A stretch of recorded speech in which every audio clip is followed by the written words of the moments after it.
Please, Dr. Samir. So I would like to thank all of you. We have a very good number today of the audience. Today we have together Dr. Ahmed Hassan. We have together Dr. Ahmed Hassan. Dr. Ahmed is a professor of economic geology at King Abdulaziz University, Saudi Arabia. And also he is professor of economic geology at Helwan University of Egypt. Dr. Ahmed has a BSc degree, a bachelor degree in geology from Asyut University in 1990. And he got a master degree in economic geology at the Institute of Geology Louis Pasteur University in France in 1996. And he got his PhD degree from Japan, from Kanazawa University in 2001. Dr. Ahmed today will give us like an overview about the ultramafic rocks, mafic and ultramafic complexes. And he will use the Arabian-Nubian Shield as a case study. So the floor for you, Dr. Ahmed, and we are waiting for you. So Okay. بسم الله الرحمن الرحيم والصلاة والسلام على أشرف المرسلين سيدنا محمد وعلى آله وصحبه وسلم. Ladies and gentlemen, at first I would like to thank the board members of the Geological Society of Africa, especially Dr. Tamer Abu Alam for their kind invitation to give this talk. And also I would like to take this opportunity to thank and welcome all the attendees. I feel very little in between figures of the geology. There are so many figures attending this lecture. So I feel very happy to be among you in this lecture. So my talk, inshallah, will be about the types of mafic-ultramafic complexes and their potentiality as a source of metallic mineralization, as case studies from the Arabian-Nubian Shield. So the contents of my talk will be, at first I will talk about the types of mafic-ultramafic complexes. And then after this subtitle, I will summarize the difference between Opheletic and non-Opheletic complexes, and then talk about the importance of mafic-ultramafic rocks, either scientifically or economically. And then I will talk about the distribution and mineralization of mafic-ultramafic complexes in the Arabian-Nubian Shield, case studies, or some case studies from the Arabian Shield of Saudi Arabia and Yemen, and some case studies from the Nubian Shield from other places in the Nubian Shield. So at first, I will talk about the types of mafic-ultramafic complexes. As we all know, the mafic-ultramafic rocks are a group of igneous rocks which contain more than 60% of mafic minerals like the olivine, pyroxene, amphibole, biotite. And the classification of these mafic-ultramafic rocks depends mainly on the percentage of the percentage and type of mafic minerals. In general, we have two groups of mafic-ultramafic complexes can be distinguished. The first one is the Opheletic or alpine type complexes, or also says orogenic complexes. The second group is the non-Opheletic complexes, which contain the layered mafic-ultramafic complexes and the concentrically zoned or Alaskan type mafic-ultramafic complexes. At first, I will talk about the Opheletic mafic-ultramafic complexes.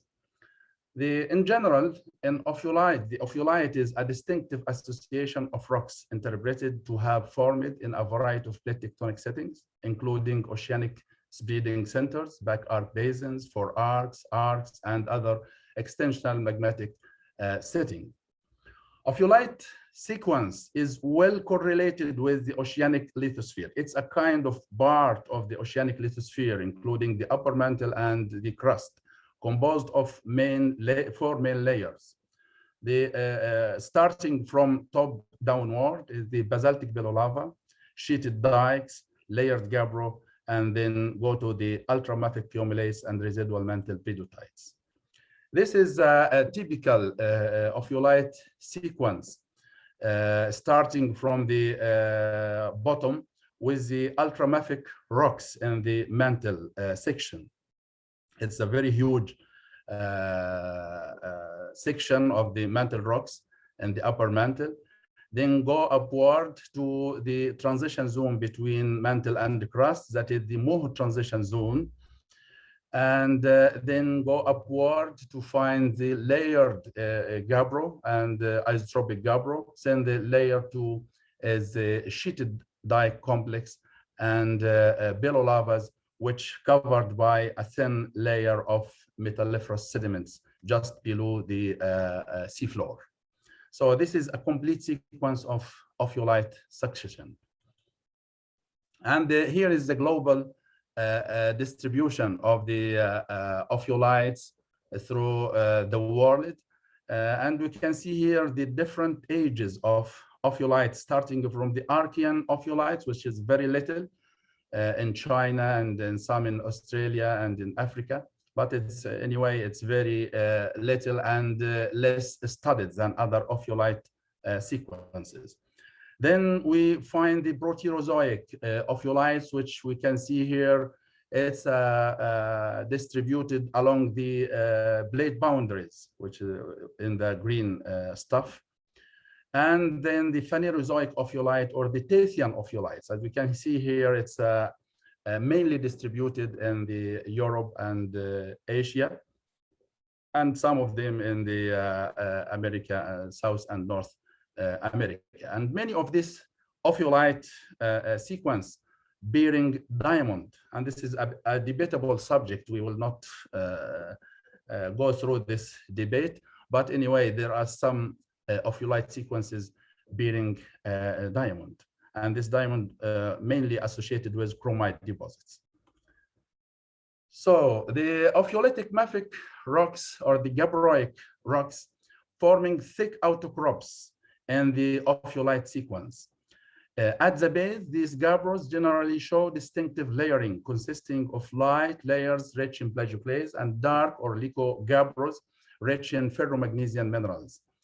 Moving upward in the crustal section, the gabbros slowly lose their continuous layering till becomes isotropic gabbro at the base of the sheeted dike complex.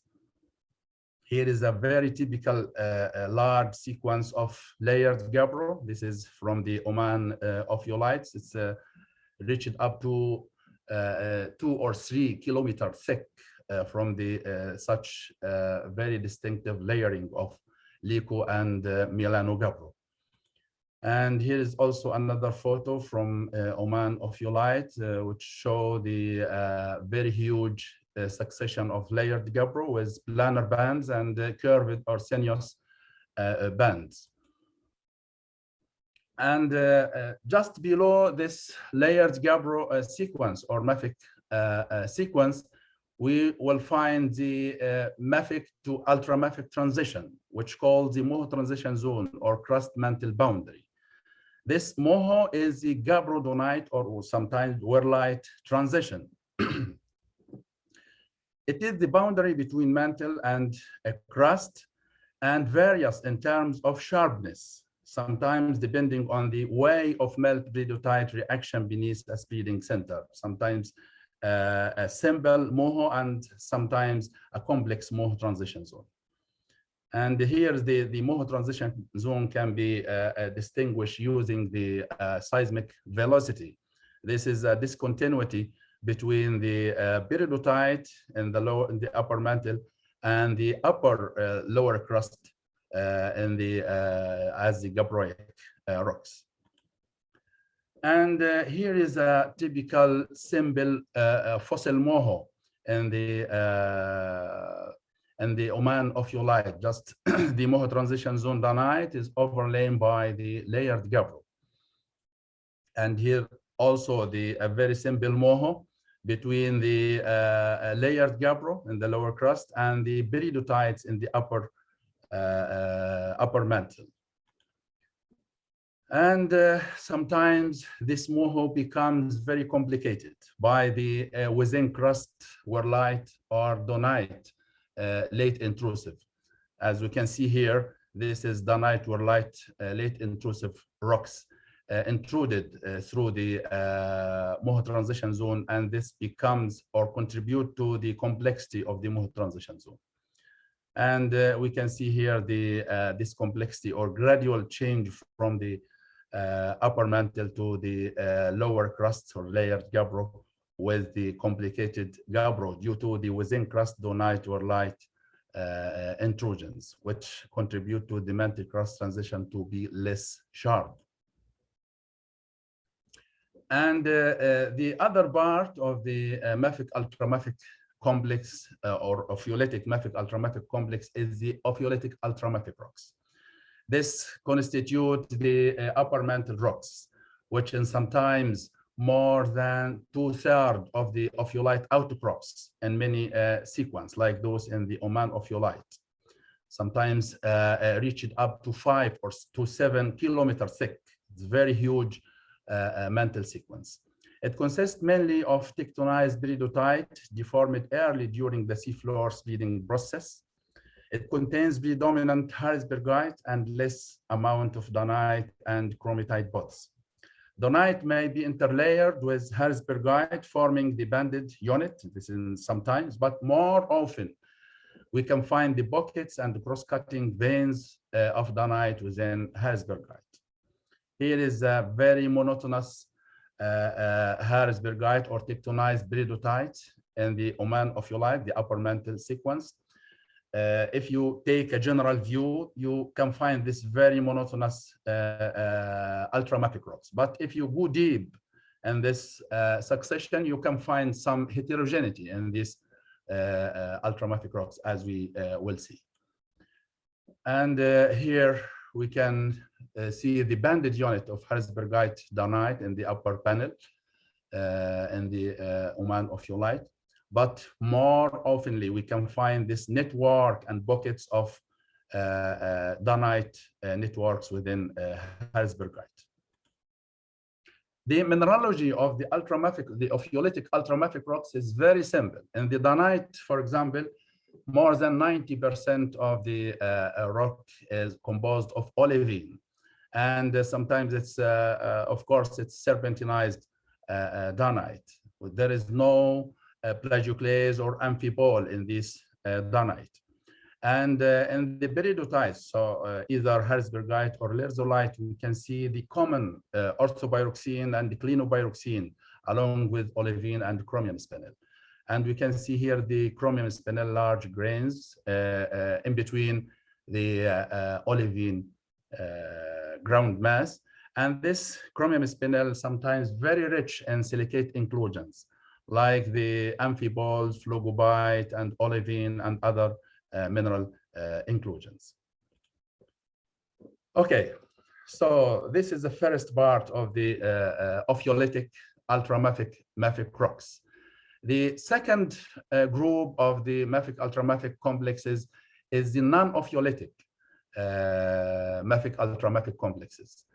There are two types of the non-Opheletic mafic-ultramafic complexes. The number one is the layered mafic-ultramafic intrusions, or the Boschfeld type. It called also Boschfeld type mafic-ultramafic intrusions, or sometimes also called as non-orogenic, because it found in a stable cratonic crust.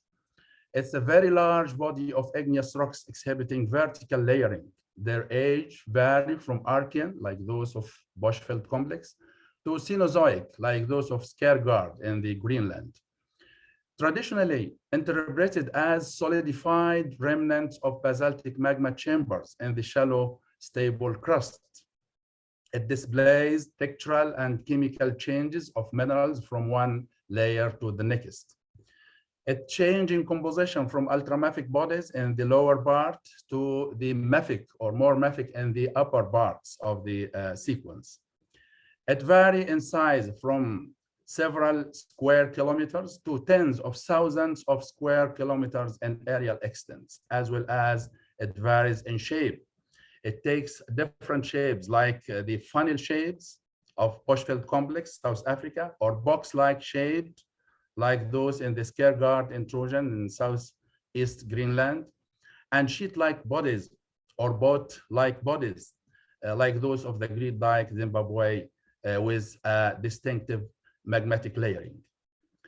Here is the global distribution with ages of the most well-known layered mafic ultramafic intrusions. And we can see here different ages, starting from the Archean with the blue star. There are many mafic ultramafic layered intrusions of Archean age. And then the green stars are the Proterozoic ones, and the Phanerozoic also in the red star. Okay. For the first type is the funnel shape. It's mainly looks like the Boschfeld complex. And we have here we can see the layering series from the lower zone, middle zone to upper zone, or the upper border series. And we can find the in the lower zone usually have the ultramafic lithology, like the peridotites, pyroxenites, and other stuff. And the middle zone, it's go to the more mafic, and to the upper zone is less mafic series in the Boschfeld complex. And here is the biggest and largest layered intrusions in the world, that is the Boschfeld complex. It has many layers of economic interested metals like chromite, platinum group elements, magnetite, copper, nickel. Many of the worldwide economic metals are extracted from the Boschfeld complex, including the chromite deposits, magmatic sulfide, nickel, copper, platinum group element deposits, iron, titanium, oxide deposits. This we can see here in the lower critical zone of the right lower panel of the chromite, lower chromite layer, interlayered with the pyroxenites, and also the middle chromite layers and the upper chromite layers. And also here in the left side panel, there are so many chromite layers interlayered with mafic and ultramafic lithology. And here the second shape of the layered intrusion, which is the box-shaped intrusions, like those in the Scareguard Intrusions, Southeast Greenland. It's dominated by gabbroic rocks, but in the lower part also we can find the ultramafic rocks. This intrusion is Eocene age and was intruded into a Precambrian gneiss and tertiary basalts. Here is one of the best exposure of the Greenland is the Scareguard Intrusions.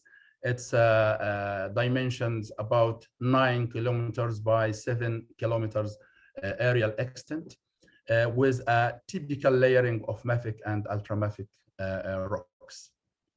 And here is another example of the sheet dike mafic ultramafic, sorry, the sheet shaped mafic ultramafic bodies. That is the Great Dyke. It's cross-cut through the whole Zimbabwe land.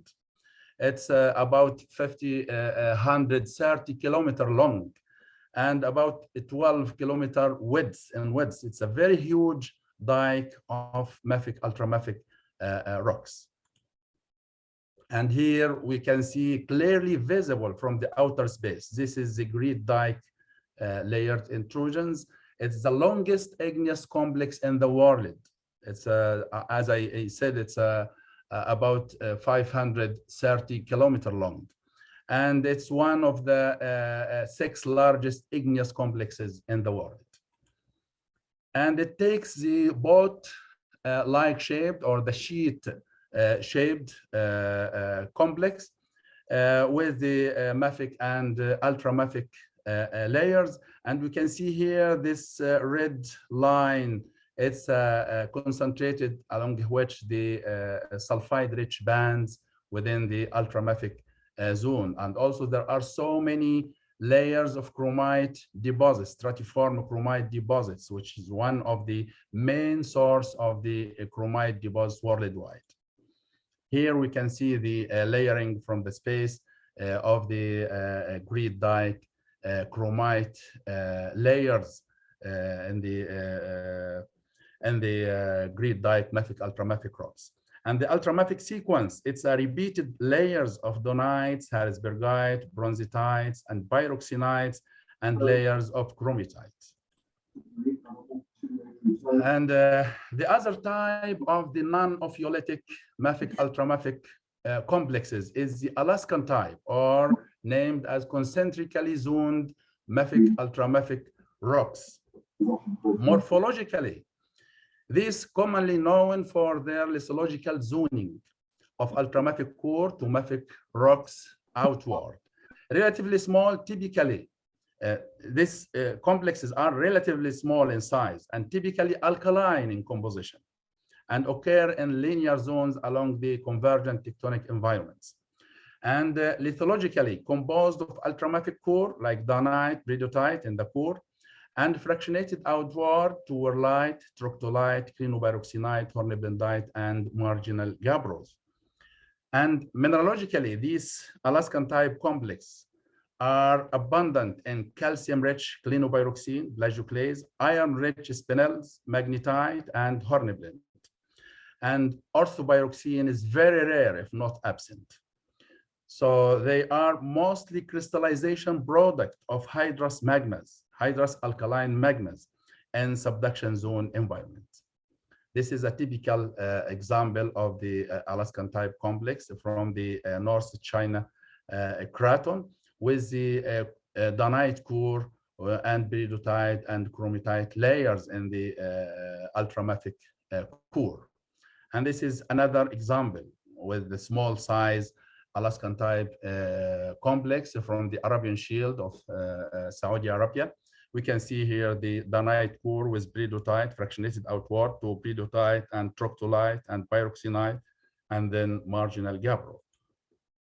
And here's some field photo of this Arabian Shield Alaskan type complex with the donite core with peridotite and troctolite and marginal gabbro. And even in the donite core, we can see here the rhizmic layering in this ultramafic core. For the mineralogical composition, this Alaskan type complex is very different from the layered intrusions and from the Opheletic ultramafic rocks. In the ultramafic core, we can see here the predominant plagioclase and amphibole. Here is the amphibole bearing peridotites, and here the plagioclase bearing donite in the ultramafic core. And we can see here the hornblende or amphibole and the predominant clinopyroxene, calcic-rich clinopyroxene. And also the marginal gabbro is very common with the symplectite. This is a symplectite, which is an association between magnetite and orthopyroxene. And the chromium spinel, we have a very characteristic spinel unmixing to the iron-rich spinel and aluminium-rich spinel. As we can see here in the upper panel, the upper left panel, it's a spinel with dark aluminium-rich spinel and more lighter the iron-rich spinel. This is a magmatic unmixing. And also even the very small spinel included within the olivine and pyroxenes, it's also showing the magmatic unmixing. And this unmixing sometimes very simple, like here, the aluminium and iron spinel, but in some other cases, it's very complicated. This is due to the rapid cooling of such small mafic ultramafic complexes in the arc environment. And in the mineralogical composition, also we can see the difference between this Alaskan type and the layered intrusions and the Opheletic complexes. We can see the spinel composition has a wide-ranging iron and magnesium, while the Opheletic spinels have a restricted compositional spinel. As we can see also here in the triangle in the lower panel, we have seen the iron-rich spinel in the Alaskan type complex. And also the silicate minerals have a different composition in the Alaskan type complexes than the Opheletic and the mid-ocean ridge or the other layered intrusion complexes. And in terms of platinum group elements, the Opheletic rocks have a very characteristic negative slope of BGE distribution pattern, like the right panel. It's very rich in iridium subgroup, ismium, iridium, and ruthenium, and highly depleted in platinum and palladium with the characteristic negative slope. While the layered intrusions and Alaskan type intrusions have very distinctive different patterns of platinum group element slopes. It has a positive slope of platinum group elements with enrichment in platinum and palladium and depleted in iridium and osmium and ruthenium, as we can see here. So now I can summarize the difference between these different mafic-ultramafic complexes, the Opheletic and non-Opheletic mafic-ultramafic complexes. For the Opheletic complexes, the spinels range between aluminum, chromium-rich, and iron-poor spinels and intermediate to refractory peridotites and chromatites. No spinel unmixing. We can't find the aluminum and iron spinel in the same spinel grains. Also, no symplectite in the gabbros, in the Opheletic gabbros. And we have restricted magnesium number of olivine, more than 90, and diabatic clinopyroxene, orthopyroxene, and rare plagioclase and amphibole. And in the ultramafic core, there is no, approximately, there is no, in the ultramafic core, we have find a common orthopyroxene in the ultramafic core. And contrary to that, in the non-Opheletic complexes, we can find the spinel is mainly iron aluminum rich. And the spinel unmixing is very common in the non-Opheletic complexes. The symplectite is very common also in gabbros, and wide range of magnesium number of olivine from core to rim, and calcium-rich clinopyroxene, and calcium-rich hornblende and plagioclase. And the pyroxene is totally absent, and if present, is very rare. So we have a distinctive difference between the two types of mafic-ultramafic complexes. So what is the importance of mafic-ultramafic rocks? Why they attract our attention? So scientifically, these mafic-ultramafic rocks are very important. It can be a great help to characterize deep-seated magmatic processes taking place in the mantle and lower crust. And it gives information on the geodynamic evolution of the crust-mantle boundary. And also it gives constraints on the tectonic setting of formation of the mafic-ultramafic complex and their mineralization types. So how the economic importance of these mafic-ultramafic rocks? The mafic-ultramafic rocks are hosting very important types of mineralization that broadly classified as orthomagmatic mineral deposits, such as chromatite, platinum group element deposits. The main producers of the platinum group elements and the chromite deposits come from the mafic-ultramafic rocks.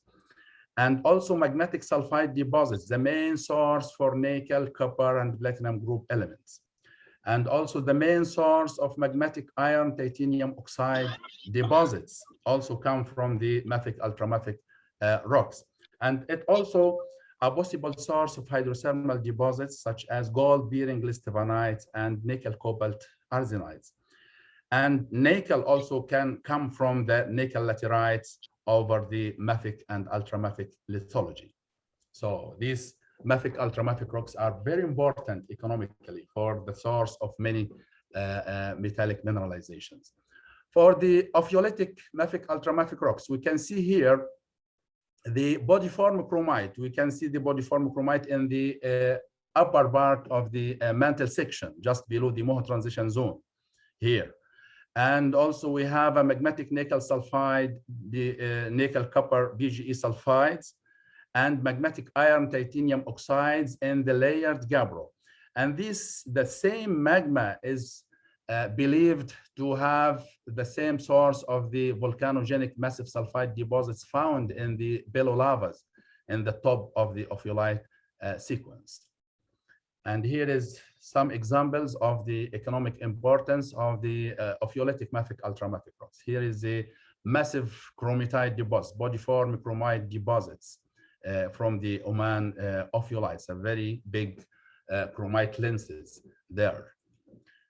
And also we have different texture, the nodular and antinodular chromite deposits in the southern Oman and also in the northern Oman ophiolite included within ultramafic rocks. And also these chromite deposits, sometimes very rich in platinum group elements. As we can see here, the discordant, especially the discordant or cross-cut dikes chromite deposits is very rich in the iridium subgroup, osmium, iridium, ruthenium, and very depleted in the platinum and palladium, which could be precipitated in the shallower level of the ophiolite sequence. And here in the concordant chromite deposits is little bit BGE poor chromite deposits, but also sometimes rich in platinum group elements.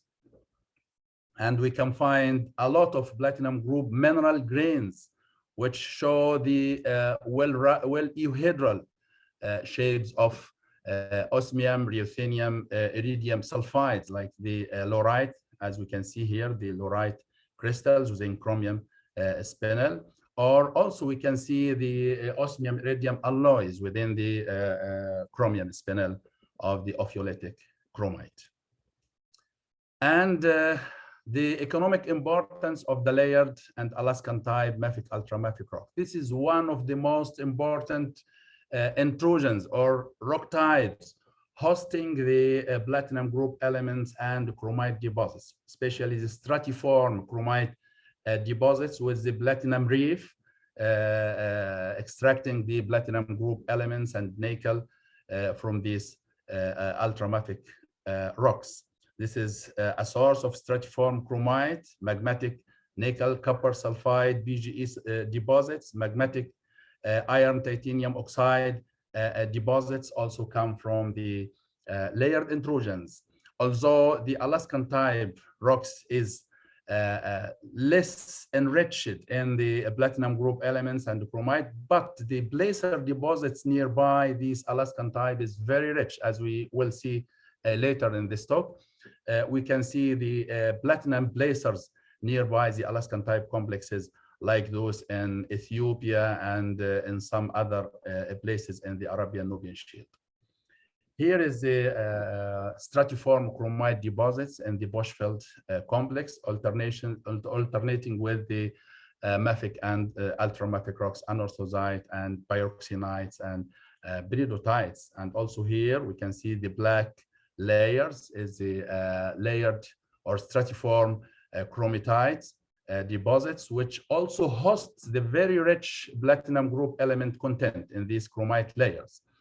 And in the left panel, we can see here the magnetite layers also in the Boschfeld complex, the iron titanium deposits, oxide deposits. And the magmatic sulfide deposits also very common in the layered intrusion, like those in the Boschfeld complex and other complex, layered complexes also. We can see here the crystallization of the magmatic sulfide deposits in the magma chamber, or sometimes go up directly to form the comatite ultramafic volcanics on the top of the succession, which is undepleted in nickel, copper, and BGE mineralization. It also could be a kind of important source of these metals, like those in Kambalda and some places in Russia. Okay, so this is the first part of my talk. I don't like to take a long time, but anyway, I will try to reduce the remains of this talk. About the distribution and the mineralization of mafic-ultramafic rocks in the Arabian-Nubian Shield. The Arabian-Nubian Shield has a lot or numerous localities of the mafic and ultramafic complexes. Some of them is Opheletic and some others are non-Opheletic, either layered or Alaskan types, and found to contain many metallic mineralizations. So the known mafic-ultramafic complexes in the Arabian-Nubian Shield subdivided in two distinct groups, as we already discussed: the Opheletic belts along the suture zones, and the non-Opheletic layered concentrically zoned or Alaskan type mafic-ultramafic intrusions in a more stable crust. Here is a general map for the distribution of mafic and ultramafic rocks throughout the Arabian-Nubian Shield. So the Arabian-Nubian Shield is one of the largest surface exposures of Precambrian juvenile continental crust distributed on both sides of the Red Sea. As we can see here, on both sides of the Red Sea, we can find the Arabian-Nubian Shield Precambrian rocks. It covers large area in several countries, including Saudi Arabia, Yemen, Egypt, Sudan, Eritrea, and Ethiopia, and some small parts also in Kenya and Somaliland. And it extends about 3,500 kilometers from north to south, and about 1,500 kilometers from east to west. It's a huge Precambrian rocks. The mafic-ultramafic rocks are widespread along specific belts in the Arabian-Nubian Shield. As we can see here, the move stuff of this map, it's mainly the mafic and ultramafic rocks. Now we have some case studies of mafic-ultramafic rocks in the Arabian Shield. We will start with the Arabian Shield in Saudi Arabia and Yemen. And these mafic-ultramafic rocks could be Opheletic or sometimes non-Opheletic complexes. The Opheletic mafic-ultramafic complexes in the Arabian Shield of Saudi Arabia are varyingly dismembered. It's not complete ophiolite sequence, and have suffered multiple phases of alteration, deformation, and metamorphism. They are found in various suture zones, thus extended mainly north-south direction. The upper mantled rocks of these ophiolite sequences are mainly serpentinized Harrisbergite and less abundant dunite with many lenses of chromite deposits. Here is the tectonostratigraphic map of the Arabian Shield of Saudi Arabia. We have seen the different geologic terrains with boundaries between these terrains as the suture zones. There are many suture zones between these terrains, along which the mafic-ultramafic rocks, especially the Opheletic ones, are distributed, as we can see here. And here is the map showing the distribution of Opheletic and non-Opheletic rocks of the along the suture zones of the Arabian Shield.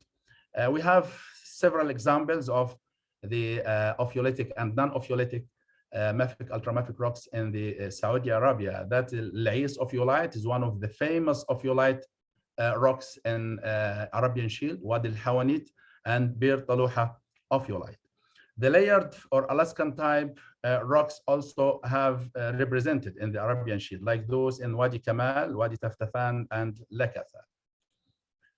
And here the first example is the Alais ophiolite. It's in the Yanbu suture zone between the Median and Hijaz terrains.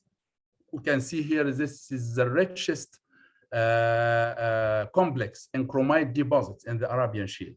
More than 350 chromite lenses are distributed in the serpentinized Harrisburgite and Donite. And we can see here the largest chromite buds in the Saudi Arabia in the Alais ophiolite here. And we can see here the boundary between mafic and ultramatic rocks of the Alais ophiolite. And this chromite deposits also very rich in platinum group elements and also platinum group minerals. You can see the distribution of platinum group minerals within chromite deposits. Sorry, I'm going so hurry to don't take long time. So another example is the Wadi El Hawanit. Also, it's along the Yanbu suture zone between the Median and Hijaz terrain. It's also one of the famous complex rich in chromite deposits and the platinum group elements in the Arabian Shield ophiolite. Here we can see the small micropods of chromite to a very large or dike-like chromite deposits within Harrisburgite and Donite of the ophiolite complex.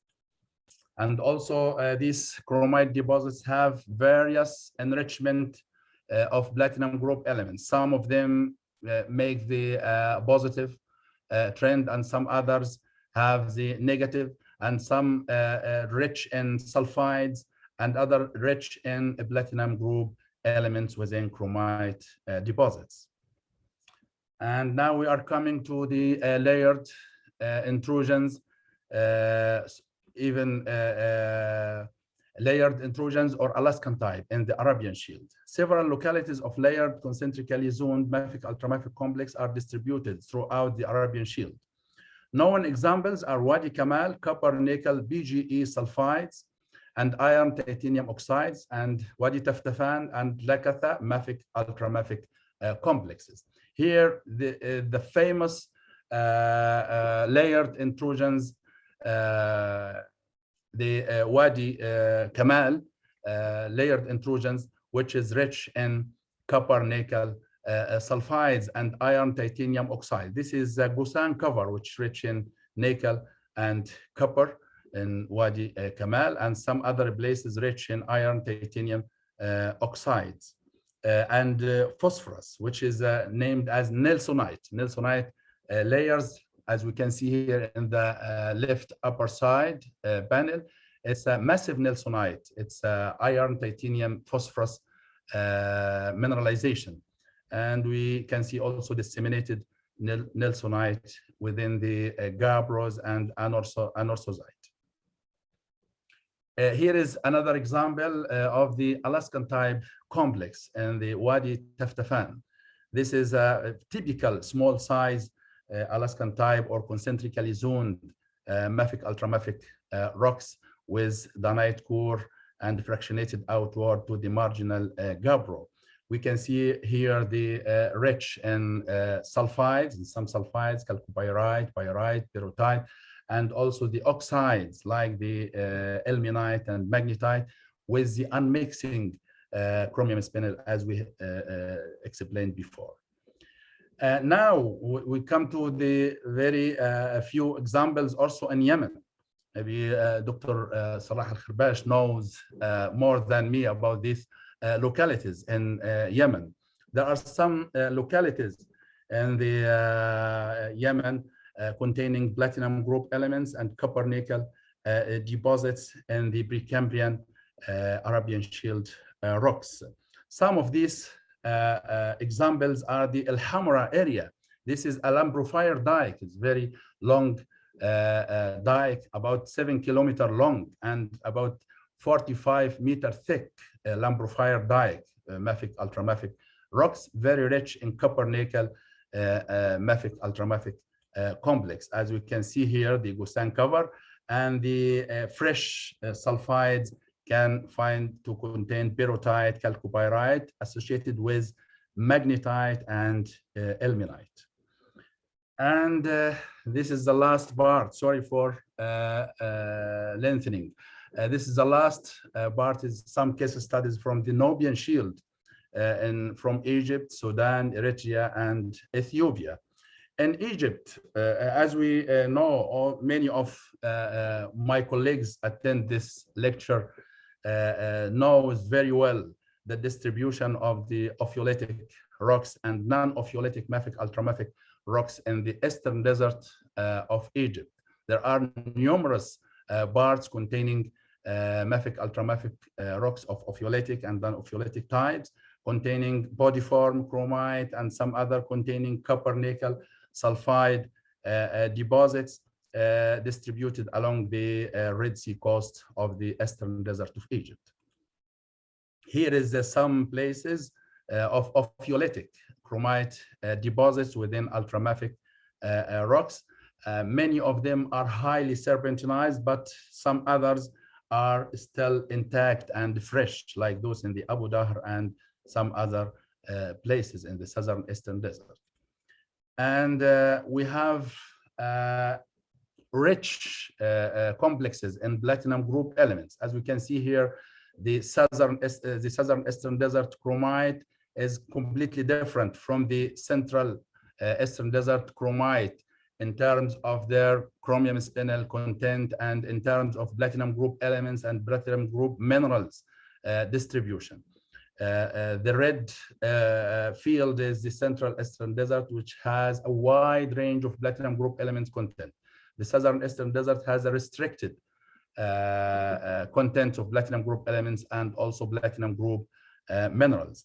Many of these data are already published. You can refer to these publications in my ResearchGate website if you are interested to know the such data.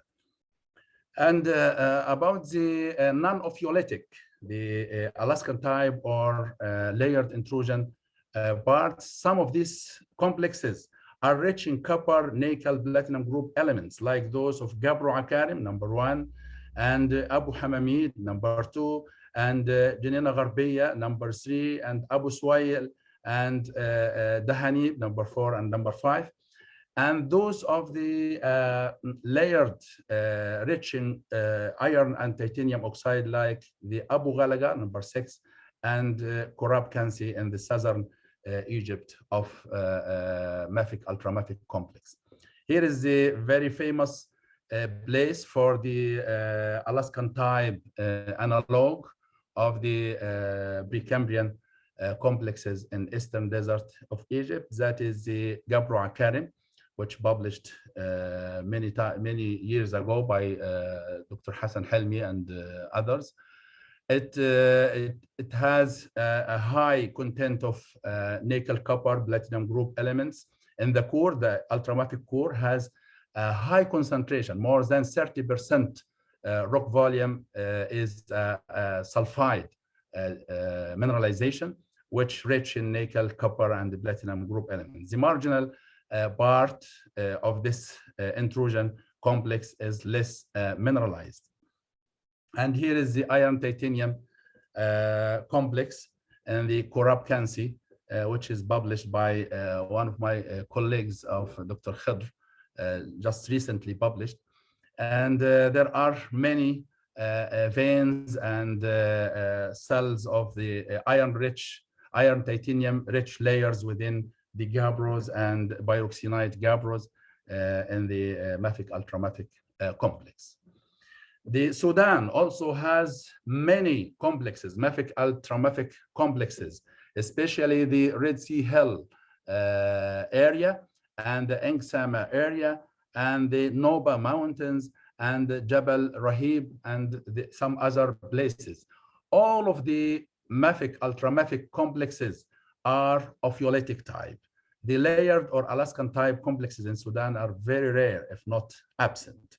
And bodiform chromite deposits are widely distributed in these opheletic mafic ultramafic complexes. Here is the distribution of chromite and nickel deposits, nickel copper deposits through the different places of the Sudanese area, especially in the Red Sea, Hell and Sama and the Nuba Mountains. And here is one of the famous area with producing chromite deposits from the Opheletic mafic-ultramafic complexes. It's the Sama area, has a lot of chromite deposits and with high chromium content. And this one place also rich in nickel copper sulfides, which called the Qalat al-Nahl area, close to the border with the Ethiopian country. It's also mafic-ultramafic rocks. This is the last slide, fortunately. It's the last slide about the distribution of mafic-ultramafic rocks in the Ethiopia. Ethiopia is also exclusively belonging to the Opheletic type. The mafic-ultramafic rocks in Ethiopia exclusively belonging to the Opheletic types, mainly distributed in the northern and southern and western part of the greenstone belts.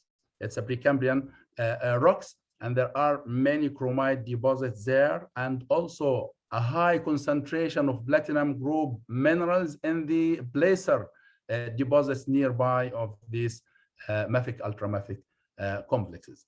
So the Arabian-Nubian Shield is one of the promising areas for many metallic mineralization. We can focus more in the future about the mafic-ultramafic complexes as a source for the metallic mineralization. I am so sorry again for the long talk, and any questions will be welcome.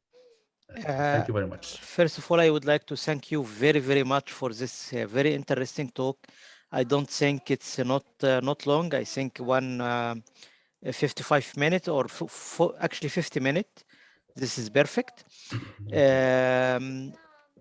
I myself have four questions, sure, but okay. I would like Yes. to keep them. I would like to keep them a bit until we can. Yeah, please just raise your hand. So, Salah, maybe we can. You can stop sharing, Dr. Yes. Ahmed? Yeah. Yes. Okay. And then please, Salah, unmute yourself and ask. Okay. Okay. Thank you very much, Professor Ahmed, for this very interesting topic. You are welcome. My question regarding Yes. the Alaska type ultramafic complexes. Yes. In Saudi Arabia, you mentioned at the beginning that they are related to subduction zones. Is that right? Yes. Yes. Okay. How do we interpret this related to subduction zone? Yeah, there are some indicators that this magma, which forming the Alaskan type complex, is a kind of alkaline magma, because you can see the enrichment of ultramafic core with amphibole or hydrous minerals in general, amphibole, phlogobites, and plagioclase. And also the completely absence of orthopyroxene due to the alkaline nature of this magma. Mm-hmm. Okay, thank you very much. Sorry, Dr. Tamer, I could not know how to stop sharing. I can stop sharing from yeah, you, no yes, problem please, at all.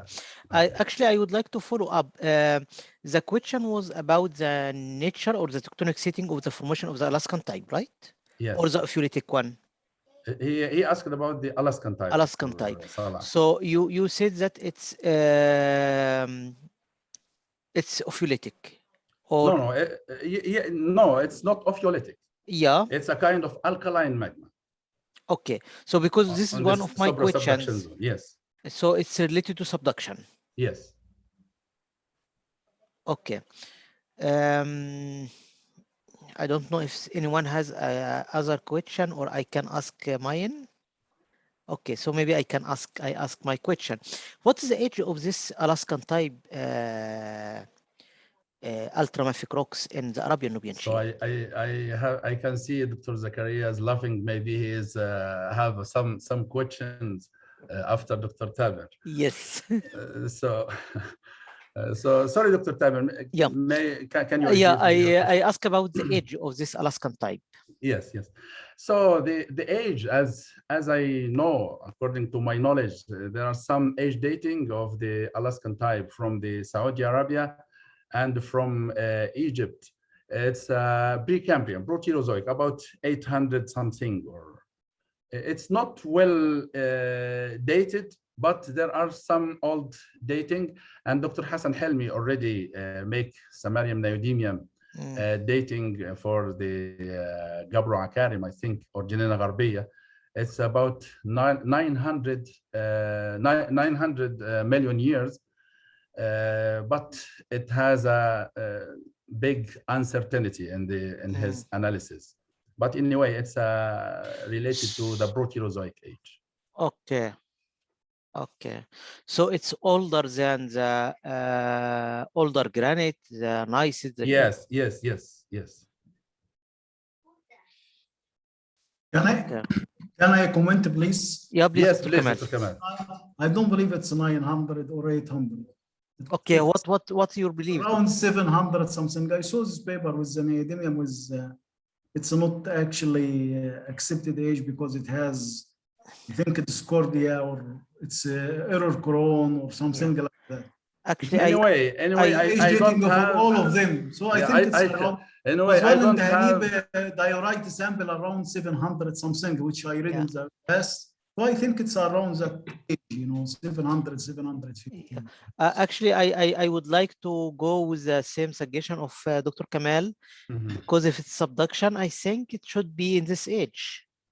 And I have read the publication by Dr. Hassan Helmi about the Janina Gharbiya neodymium, Samarium neodymium age, but the uncertainty is about 100 million years. Okay. So it also around overlap. the around the 700 something. Yeah. But if it's subduction, how it was formed, the process of formation? So due to the subduction, the partial melting of the oceanic crust will form the calc alkaline or alkaline magma and go through the mantle rocks and react with the mantle host rocks and give such zonation. And due to the fast ascending of these small intrusions, it gives such zonation from the core to the mafic rims. And also the complex spinel unmixing, which also indicate for such rapid cooling, also can support the fast ascending of such mafic melt. Okay, so it's sort of mixing between Dr. Awam. Yes, please, Doctor. Yeah, please, Doctor. Thank you, Dr. Ahmed. Very good talk. You are welcome. Thank you very much. I would like to ask about what's called the Gabro. For example, Atut Gabro, Muruz Gabro. It is as one part from what's called the mafic-ultramafic intrusion or Alaskan type, or for example, I know this is the age for these rocks, maybe around 600. The Alaskan type, something like this. Yeah. Is it also Alaskan type or? Yeah. In fact, myself, I didn't study these complexes you mentioned, Dr. Muhammad, but the well-known Alaskan type analog in the eastern desert of Egypt is about 4 complexes: the Gabro Akarim, Janina Gharbiya, Abu Hamamid, and Abu Suwail. Yeah, but so these the rocks, other, this is also Gabros. Well, yes, you can find bridotite in these rocks. Yes. But in Atut, for example, or Murus or other areas, it's only Gabro, between Gabro to light and something like this. Also, we can see the Atut Gabro. I think Stern and Dr. Mokhlos gave dating for these rocks about 710. Dr. Kamal maybe 700. This is for me strange for I think this young Gabro about what's it called wooden blade Gabros or wooden blade mafic rocks is Yes. around 620. But here, when we see some data for Gabros as older age 700, this is so I think maybe maximum for these rocks 700, maybe 800, but yeah, So I think so. So maybe Dr. Kamal can answer. No, Gabro Atud is 700. Yeah, yes, I We would like to dated share. 700 million years. Yeah. And But, we did a lot of samples for diorite and the Gabro. Yes, but Dr. Kamal, I this think is all of them, it's around that age, you know, which is reasonably accepted for arc production of the arc, you know, and so on. but usually in the last time, this named after many publications, for example, and classification as younger Gabro, Atud, Morus, and many areas. And when we say this young Gabros or wisdom blade magmatism is around the maximum 600. So 700, but this is it. I think it's maybe another idea, or maybe we have going to another idea for these Gabros. I think It's so. younger Gabro. I believe there is no something called younger and old Gabro. It depends about the age and the process, you know, subduction. Yeah, but you can see in the done for a long time, so you can stick with it. You know, you have to go with the new data and the new. Yeah, sure. So I think when we have now data for Atud by 700, I think maybe something new in these rocks. I think so. I don't know what do you mean by new, but I think my being model for new model, new model, new idea about this one. I think there is a model with Stern. He did some model for at the end, you know, somebody which is famous in modeling. Yeah. So perhaps another. Always we will have new models. Don't worry. We will have okay. the models. Okay. We can create several models, no problem. Yeah. Thank you, Dr. Ahmed. Thank you, Dr. Kamal. Thank you, Dr. Tamer. Thank you for all. Thanks a lot. Thank you very much for your attendance. Yeah, this is great. I think this is a very hot topic. Do you know the orientation of this Alaskan type rocks in at least the Egyptian part or in the Arabian-Nubian Shield part? Is it has a certain orientation? Yeah, I think there is some orientation as or direction from the from east to west. So, for example, the Gabro Akarim and Ginena Gharbiya and Abu Hamamid, it's had the same east-west direction, and go to the other side from the Red Sea. Also, we can find some of these complexes in Saudi Arabia. It's in the same direction, the east-west, or slightly northeast, southwest. Northeast, southwest. Yes. So, okay. So I may say something, just an idea in my head, just to present. This is perpendicular to the negative fault system. Yes. Yeah, exactly. Yeah. Okay. Yep. I can ask another question, please. Yeah, please, Dr. Muhammad. Yeah, please. Please, what about diamond in Opheletic rocks in Egypt? What do you think? Okay, this is in Egypt. In Egypt, yeah. In general. No, in Egypt. In Egypt. What do you think? The diamond in Ophiolite, in fact, it's a hot topic. Yes, until now, even in the well-known recorded diamond in Liposa or in Tibet, it's not certain if this diamond is in situ or come from other source, because there is no study until now showing the in situ or mode of occurrence of this diamond. there are very few record of diamond with within chromite grains, but it's very tiny and also come from the hydro leaching. So they separate the minerals. So there is no in situ mode of occurrence of this diamond. So it's a debatable topic. In Egypt until now, there is no record for such existence. Actually, this was one of my 4 questions about this diamond. If you wait a little bit more, so you will lose your question.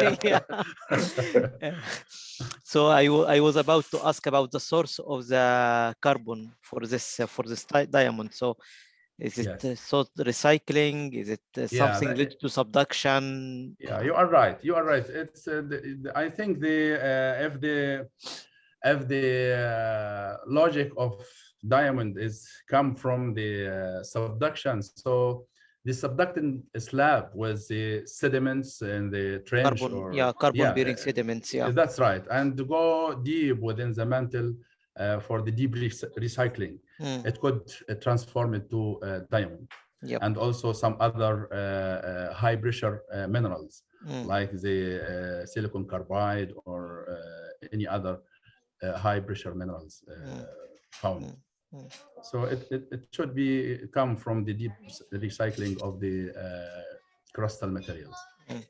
Because actually I'm working now with Ahmed, our colleagues in Australia, on this similar problems, similar research problem related to recycling of material to very deep mantle conditions. So diamond is something interesting, I think so. Yeah, that's right. Yeah, it's a very especially you are connected. Nowadays. Yeah, you connected to the CO2 cycle and so on. That's right. That's right. Yeah, I don't know if Dr. Zakaria or other has any question, please. Yes, Dr. Tamer. Yeah, please go ahead, Dr. Zakaria. Just I'd like to thank Professor Ahmed Hassan for this interesting talk. Thank you very much. I think it's time to relate the mafic-ultramafic rocks to certain deformational phases and to know to taking into consideration the previously published data or the wealth of data. Important to know that there is a difference between the mafic-ultramafic rocks in southern Eastern Desert and in the Central Eastern Desert. And as we know, we discriminate the Opheletic and non-Opheletic meta-ultramafics using the presence of the chromospinel or the paleonast. I think we have to construct or to put a model for the evolution of the mafic-ultramafic rocks in the Arabian-Nubian Shield as a whole within the frame of the recently accepted ideas about these complexes worldwide. Thank you very much for this interesting talk, and I have no comments. Yep. Thank you very much for your attendance. Yeah.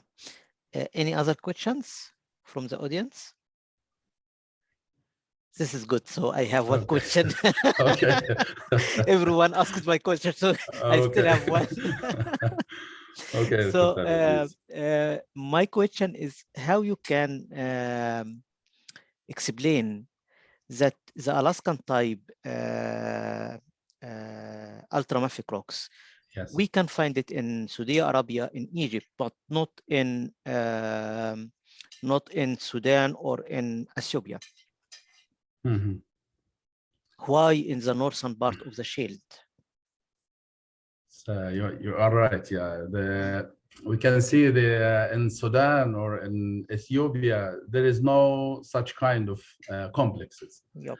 So the selective concentration of these complexes along the east-west or northeast-southwest direction from Egyptian to the Arabian shield complexes, it makes sense why this. Maybe this is what can I say? It's the subduction zone part, or the subduction slab, maybe close or nearby from this zone. It's come from the southern part to the northern part, and the subduction zone may be around this area, the central area of the Arabian-Nubian Shield, from the Eastern Desert to the Arabian Shield.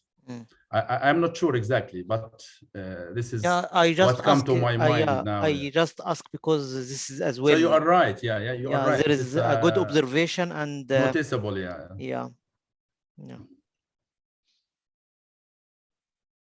I myself, I most, don't have most of the mafic-ultramafic complexes in Sudan and to the south in Ethiopia, it's related to Opheletic rocks, not Alaskan type or layered intrusions, and also it might be related to the less studied areas there.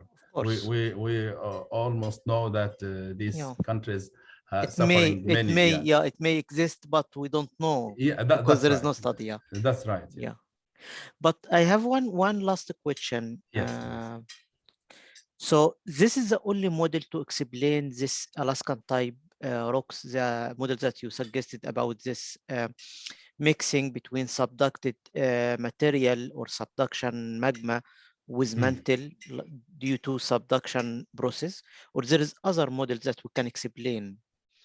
Yeah, all the studies related to the Alaskan type, it comes in the latest stage of the orogenesis. That means in the after the finishing of the subduction zone, this comes through the last stage of the subduction. So this is related to the last stage of subduction zone in the what can I say,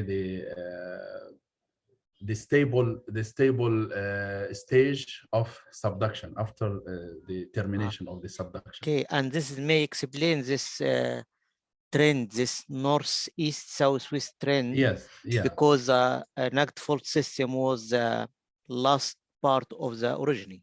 Yeah, that's the start right. of the skip tectonic. So maybe there is something there. Yeah, you are right. Yeah, maybe there is something there. Yeah, this is great. So I can see there is a lot of many thanks in the chat for you.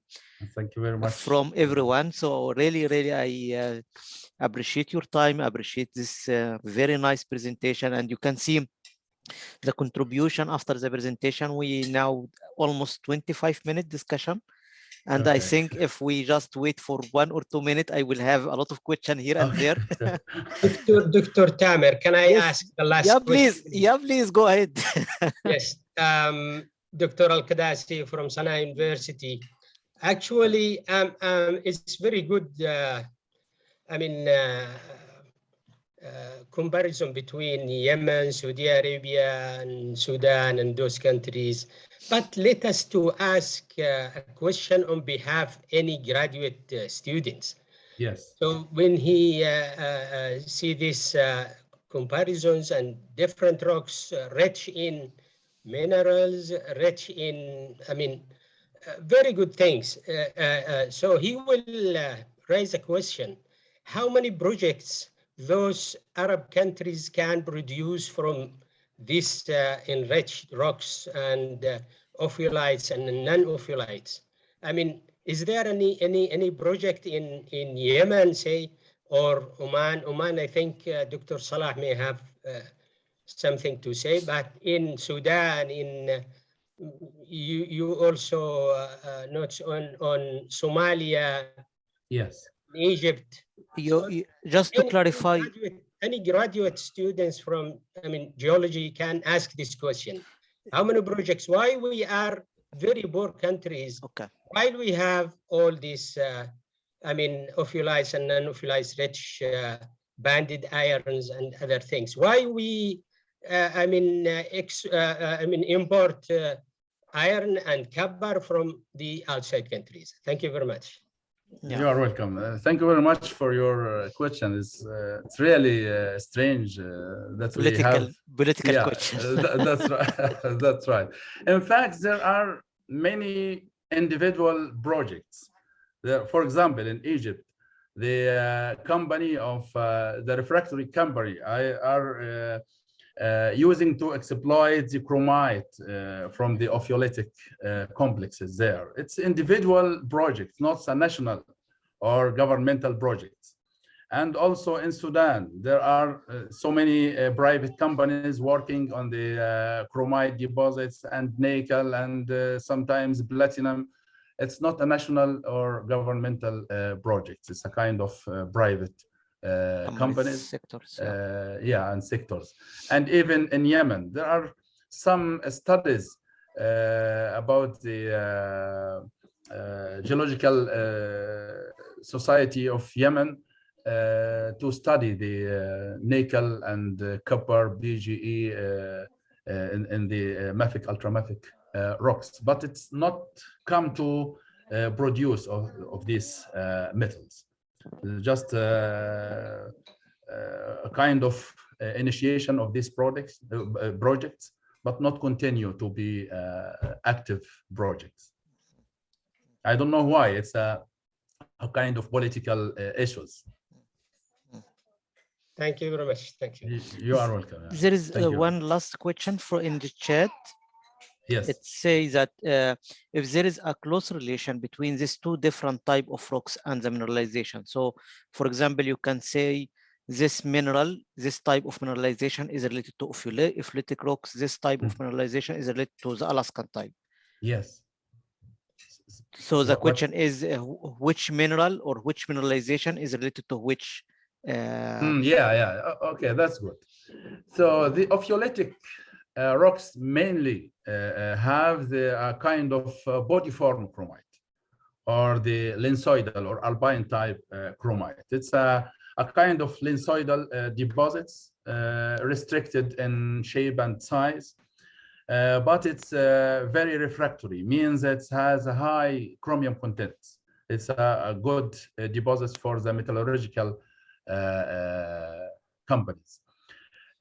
For in the layered intrusions, for example, it mainly have the stratiform chromite with a very rich platinum group element content.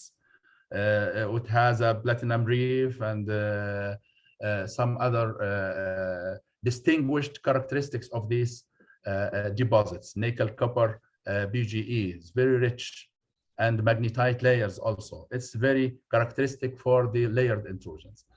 About the Alaskan type rocks, it's in fact poor in the mineralization, but the core, the ultramafic core, sometimes have some chromite mineralization, very small in size. And also, it's a strange thing that the Alaskan type complex have very low BGE contents, platinum group elements content, but in the same time, the placer deposits nearby such complexes very rich in platinum group minerals. That means there are some places in this complex is rich in platinum group elements. But until now, the BGE contents of such Alaskan type complex is very low. In the same time, the placer deposits nearby these complexes very rich in platinum group minerals or mineral nuggets. So you can relate a kind of mineralization to a kind of complex. So each complex has a specific mineralization which is different from the other. Yep. By the way, Dr. Ahmed, yes, is there any difference between chromitite and chromite? Yes, it's a terminology. Anyway, chromite is a mineral, but chromitite is the ore of chromite. Like serpentine and serpentinite? Okay, serpentine means serpentine minerals. There are some types of serpentine minerals like antigorite, lizardite, chrysotile. This is serpentine. But serpentinite is a metamorphic ultramafic rocks by fluids, by solutions. So chromitite is the ore of chromite. Chromite is mineral, and the chromitite is the ore of that mineral. Ah, yeah. Yeah. Yeah, super. Thanks very much. I have another thank you from Clark from BRGM. So in the chat, he thank you a lot about this very interesting talk and the discussion. And he also highlights that there is an important issue for the precise dating of the mineralization during the orogeny, before or after, or during subduction, or just to understand what is going on. We need to put a restriction on the date to see when exactly this process occurred. So, as a matter of fact, we would like to thank Professor Dr. Tamer Abu Alam for organization of such interesting talks. That's right. Thanks a lot, Dr. Thank also all members of the Geological Society of Africa.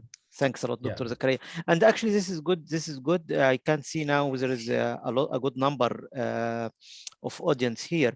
I would like to highlight that we in Geological Society of Africa now in a process to select a new council.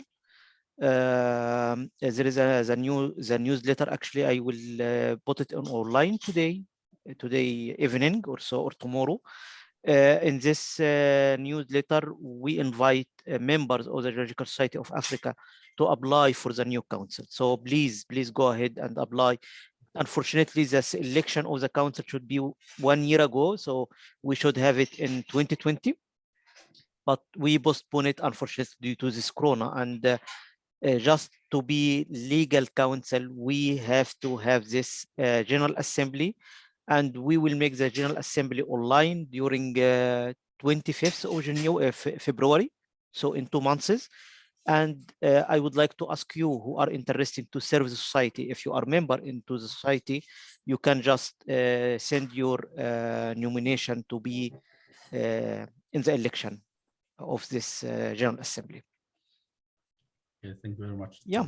So thanks a lot for all. Again, thanks, Dr. Ahmed, for this interesting talk. Thank you very much for your invite. I would like to announce that we don't have December lecture because of the Christmas. And our next lecture will be the last Friday of the January 2020. So see you all next year. Thank you very much, Dr. Tamer, and thanks for all the attendants who are honored me by their attendance. Thank you, Dr. Thank you, Dr. Ahmed. You are the best always, mashallah عليك. Alhamdulillah. شكرا عبد الله. شكرا. اوكي. السلام عليكم. اتفضل دكتور احمد. وعليكم السلام ورحمه الله. السلام ورحمه الله.